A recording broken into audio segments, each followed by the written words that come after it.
మొదటి నుంచి కూడా రాష్ట్ర ప్రభుత్వము రైతుల విషయంలో తీవ్రంగా నిర్లక్ష్యంగా వ్యవహరిస్తుంది అనడానికి ప్రత్యక్ష ఉదాహరణ ఇలా ఖమ్మం జిల్లాలో మొక్కజొన్న పండించినటువంటి రైతుల యొక్క గోస వర్ణనాతీతం. ఇలా కేంద్ర ప్రభుత్వము 2400 రూపాయల మద్దతు ధర ప్రకటించిన మద్దతు ధరకు మొక్కజొన్న రైతుల దగ్గర మొక్కజొన్న కొనుగోలు చేయడంలో ఇలా పూర్తిగా రాష్ట్ర ప్రభుత్వం వైఫల్యం చెందింది. ఇలా మార్క్ఫెడ్ని దివాలా తీయించింది. మార్క్ఫెడ్ ప్రేక్షక పాత్ర వహిస్తూ ఉంది. గతంలో కొనుగోలు కేంద్రాలు ఎన్ని ఉన్నాయి, ఇప్పుడు ఎన్ని కొనుగోలు కేంద్రాలు ఉన్నాయని చెప్పి అడిగితే కొనుగోలు కేంద్రాల యొక్క సంఖ్యను గణనీయంగా తగ్గించింది.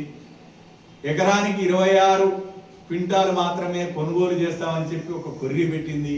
దీనికోసం పెడతా ఉన్నారు ఇదంతా. మీరు వ్యవసాయ శాఖ మంత్రి తుమ్మల నాగేశ్వరరావు గారు నేతృత్వం వహిస్తున్నటువంటి జిల్లా ఖమ్మం జిల్లాలో మొక్కజొన్న రైతుల పరిస్థితి ఈ రకంగా ఉండటం దారుణం. అయిపోయి నేను నిన్న మొన్న వారి స్టేట్మెంట్ చూస్తా ఉన్నాను. ఈరోజు వీళ్ళు చేయవలసినటువంటి పని చేయకుండా బురద కేంద్రం మీద చల్లేటువంటి ప్రయత్నం చేస్తూ ఉన్నారు.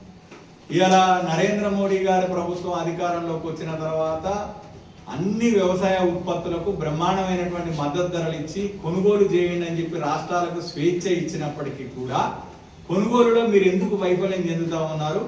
ఇవాళ నేను చెప్తా ఉన్నాను, ఈ మదర్ నుంచి ఛాలెంజ్ చేస్తా ఉన్నాను. దీంట్లో ఒక పెద్ద కుంభకోణము, ఒక కుట్ర దాగున్నది.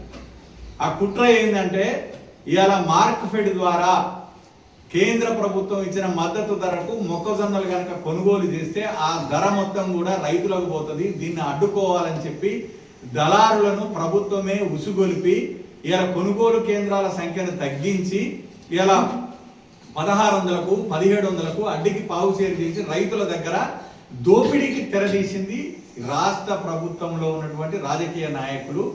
మొత్తం కూడా వ్యాపారస్తులను కుమ్మక్కయ్యారు. ఇదంతా వ్యాపారస్తులు కొన్న తర్వాత మళ్ళా కేంద్రం ఇచ్చిన మద్దతు ధరకు వీళ్ళే దాన్ని అమ్ముకునేటువంటి ప్రయత్నం చేయడం కోసం చేస్తున్నటువంటి కుట్ర అని చెప్పి నేను ఆరోపిస్తా ఉన్నా.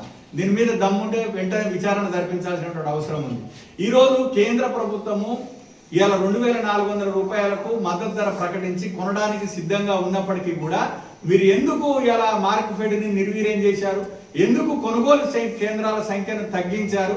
ఎందుకు మరి దళారులతో ఇప్పుడు ఎక్కడ మన వార్తలు వస్తూ ఉన్నాయి, మా అనేక మంది మిత్రులు చెప్తా ఉన్నారు 1600 కొంటున్నారట, 1700 కొంటున్నారట. అంటే ఈ తీవ్రమైనటువంటి ఎండలు, కొనుగోలు కేంద్రాలు లేకపోవడం వల్ల ఇలా దుర్మార్గంగా ఇలా దళారులు దోచుకుంటున్నారు. ఇలా పూర్తిగా దళారుల ముసుగేసుకున్నటువంటి కాంగ్రెస్ నాయకులే ఈ కుట్ర వెనుక, ఈ కుంభకోణం వెనుక ఉన్నారని చెప్పక తప్పదు. ఇలా లేకపోతే ఇలా తుమ్మల నాగేశ్వరరావు గారు వెంటనే మరి తన యొక్క నిజాయితీని చాటుకోవాల్సినటువంటి అవసరం ఉంది. ఇలా నాఫెడ్ రెడీగా ఉంది, కేంద్ర ప్రభుత్వం రెడీగా ఉంది. చాలా మంది నిన్న మొన్న ఇక్కడ నాయకులు